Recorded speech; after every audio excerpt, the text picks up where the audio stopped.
C'est les détails qui font toute la différence ici au Canada. Dans cette vidéo, je vais aborder plusieurs choses qui peuvent te choquer, toi étudiant étranger qui est au Canada ou bien qui veut venir au Canada. Je t'invite à te tenir prêt et je tiens aussi à préciser que si tu n'es pas prêt à comprendre certaines vérités, tu peux t'arrêter à ce niveau de la vidéo. Parce que ce que je vais te dire dans cette vidéo peut te déranger à toi, étudiant étranger, qui veut venir étudier ici au Canada ou bien qui est déjà là. Cette vidéo peut te choquer, peut te rendre mal à l'aise. Alors, je t'invite à t'arrêter là si tu n'es pas prêt à écouter certaines vérités. On se retrouve après le générique.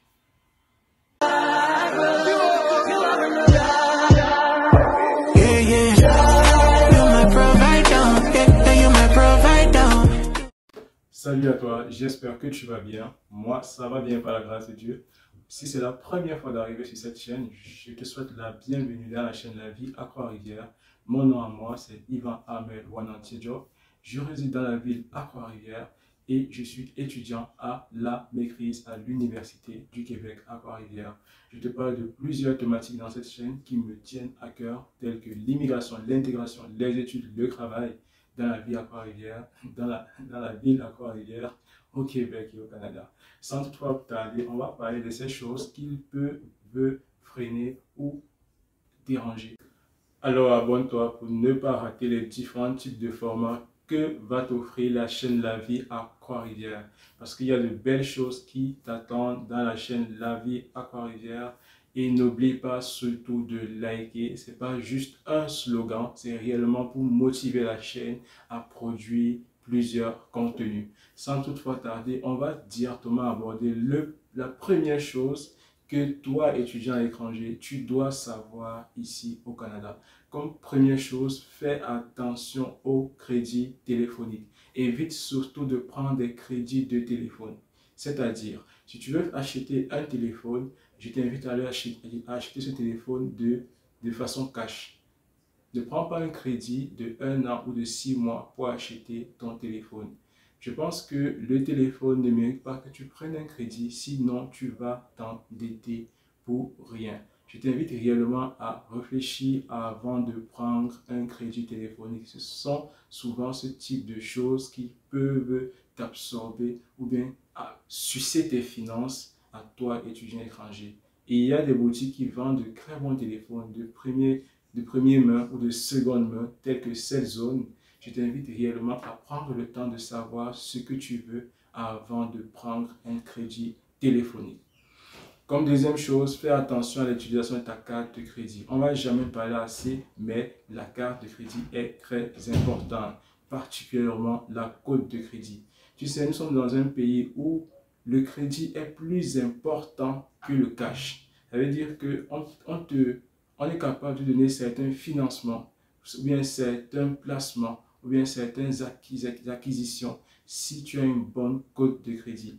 Fais réellement attention à ça pendant tes études. On n'en parle jamais assez parce que la majorité des étudiants étrangers s'intéressent à leur cote de crédit à la fin de leur cursus universitaire.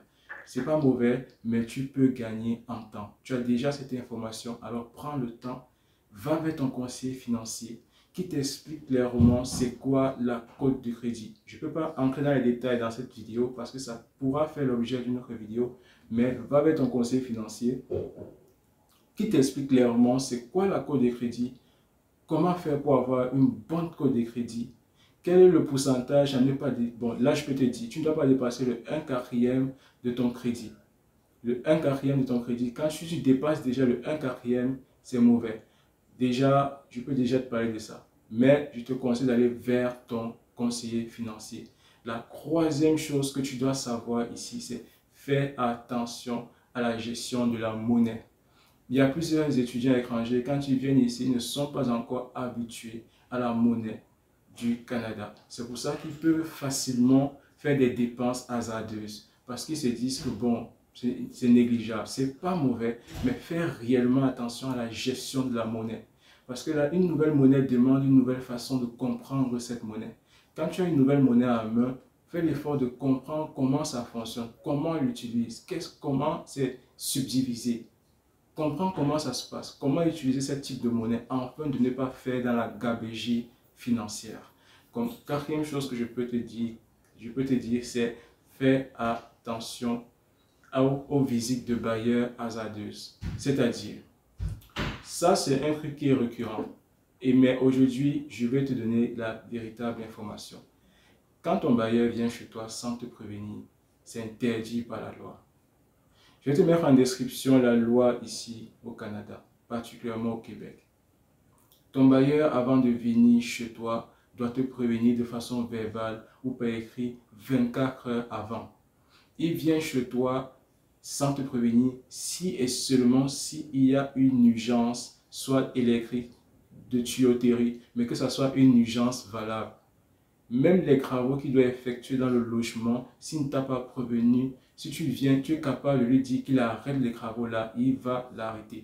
C'est un constat que j'ai fait. Il y a beaucoup de bailleurs de mauvaise foi, certains sont de bonne foi, certains sont de mauvaise foi, qui prennent la naïveté des étudiants étrangers, ils veulent abuser de la naïveté des étudiants étrangers. Aujourd'hui, tu as la véritable information. Tu as le droit de dire à ton bailleur qu'il doit te prévenir 24 heures avant. C'est écrit dans le règlement du Canada. À la fin de cette vidéo, je vais te donner un point bonus. Je t'invite à rester jusqu'à la fin pour savoir quel est le bonus que je te propose, que je te conseille. Comme cinquième chose que tu dois savoir, c'est faire attention à la gestion. Bon, pas la gestion financière, parce que j'ai déjà parlé de ça, mais fais attention au paraître. C'est-à-dire, il y a plusieurs... Ce point vraiment ne s'adresse pas à tous les étudiants. Ça s'adresse réellement à certains étudiants qui veulent atteindre un objectif précis. Je sais à quel type d'étudiant je m'adresse et je pense qu'ils vont se reconnaître dans ce point. Si tu veux atteindre ce que tu m'as dit que tu vas atteindre, toi étudiant étranger, alors laisse le paraître. Tu n'es pas obligé, rien ne t'oblige à acheter les habits chaque semaine. Ce n'est pas le plus important. L'important, c'est ce que tu as dit que tu veux atteindre comme objectif. Laisse d'abord le paraître, ce n'est pas obligé. Déjà que les habitants de souche, les habitants même de souche ne s'habillent pas comme toi tu veux déjà t'habiller. Prends ça, mets de côté. Focalise-toi sur ce que tu as dit que tu vas atteindre comme objectif et atteins cet objectif. Tu vas t'habiller comme tu veux. Pour le moment, laisse d'abord ça. Un vêtement, 2 ou 3 vêtements peuvent suffire. Tu peux changer de temps en temps. L'essentiel c'est d'être propre, nickel, avec une bonne hygiène corporelle et de la faire jouer. Tu n'es pas obligé de subir une pression sociale ou une pression sociétale qui va t'obliger à aller faire une gabegie financière à nouveau. Comme autre point bonus, avant qu'on finisse cette vidéo, comme je t'ai promis, ce n'est pas une longue vidéo, mais c'est des choses que tu dois savoir. Mais, excusez-moi, j'ai oublié un point, mais avant de te parler du point bonus, je dois te parler de ce type de point qui est le contrat de bail. Fais attention, si ton bailleur signe avec toi, si tu fais une sous-location, que c'est une sous-location légale, tu dois avoir un contrat de bail parce que le contrat de bail va te permettre d'avoir, lors des déclarations des impôts, d'avoir un relevé 31. Il y a des bailleurs de mauvaise foi qui te font un faux bail. Je te l'ai dit déjà, il y a de faux bails. Ça fait en sorte que le moment venu, ils ne te donnent pas le relevé 31. Donc, rassure-toi d'avoir un bail dans les normes. Si tu doutes de ton bail, tu peux appeler l'organisme qu'on appelle un établissement immobilier qui s'appelle Logipro. Si tu doutes même de ce que ton bailleur te fait, tu peux les appeler et poser tes différents types de questions. Ils vont t'éclairer dans beaucoup de points.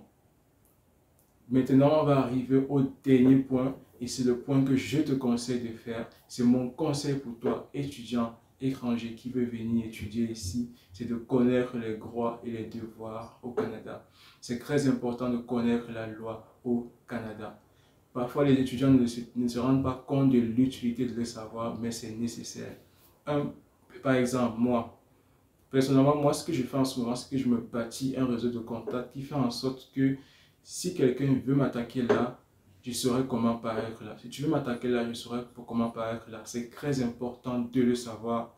De temps en temps, tu peux checker le site de l'immigration Canada, la loi sur les immigrants au Canada, la loi sur plusieurs choses qui peuvent t'aider à toi pour éviter certaines erreurs et certains pièges. N'oublie jamais que l'être humain n'est pas méchant, mais la société le conditionne et le modèle, enfin le modélise afin qu'il puisse être ce qu'il ne voulait pas être. C'est pour ça qu'avant que la personne te fasse ce qu'il ne voulait pas te faire, tu es déjà prêt à riposter à ça. Ça, c'était mon conseil pour toi. Connais tes droits et tes devoirs ici au Canada. On se dit à la prochaine pour une prochaine vidéo. N'oublie pas de liker, n'oublie pas de t'abonner pour ne pas rater les futurs formats qui s'approchent dans la chaîne La Vie à Trois-Rivières. On aura un live ce samedi, 13h, heure du Canada. On va aborder une très belle thématique. On se dit à bientôt. C'était Ivan Armel pour vous servir.